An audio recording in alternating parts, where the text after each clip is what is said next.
একটা অনুষ্ঠান উপলক্ষে কিন্তু দিদির বাড়ি চলে গেছিলাম। আর দিদির বাড়ি গিয়ে কিছুক্ষণ বসার পরেই কিন্তু আমাকে খেতে দিয়ে দিয়েছিল। খাবারে ছিল মিক্স ফ্রাইড রাইস, সাথে ছিল বেগুনি, এছাড়া ছিল চিকেন কষা, ডিম কষাও ছিল। আমি কিন্তু শুধু ডিমটা নিয়ে নিয়েছিলাম। সাথে ছিল চাটনি, পাঁপড় আর কিন্তু কোল্ড ড্রিঙ্কস ছিল। প্রথমে কিন্তু বেগুনিটা দিয়ে রাইসটা খেয়ে দেখছিলাম, খেতে কিন্তু ভালো লাগছিল। তারপরে কিন্তু এক পিস চিকেন নিয়ে নিয়েছিলাম তুলে। চিকেনটা দিয়েও কিন্তু খেতে কিন্তু দারুণ লাগছিল। তারপরে কিন্তু একটু চিকেন ছিঁড়ে নিয়েছিলাম, আর সাথে ডিমটা কিন্তু কিছুটা ভেঙে নিয়েছিলাম।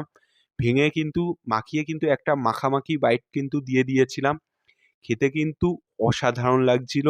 এরপর বাটিটার থেকে কিন্তু এক পিস মাংস আর গ্রেভি কিন্তু ঢেলে নিয়েছিলাম। আর মাংসটা দেখো এতটাই কিন্তু সফট হয়েছিল, আর খেতেও কিন্তু দারুণ হয়েছিল। আর গ্রেভির সাথে মাখিয়ে এইভাবে একটা কিন্তু মাখামাখি বাইট কিন্তু দিয়ে দিয়েছিলাম। খেতে কিন্তু দারুণ লাগছিল। এত কিছু খাওয়ার পরে গলাটা ভেজানোর জন্য কিন্তু কোল্ড ড্রিঙ্কসের চুমুক দিয়ে দিয়েছিলাম। আর তোমাদের ভিডিওটি কেমন লেগেছে কমেন্টে কিন্তু জানাতে পারো। টাটা।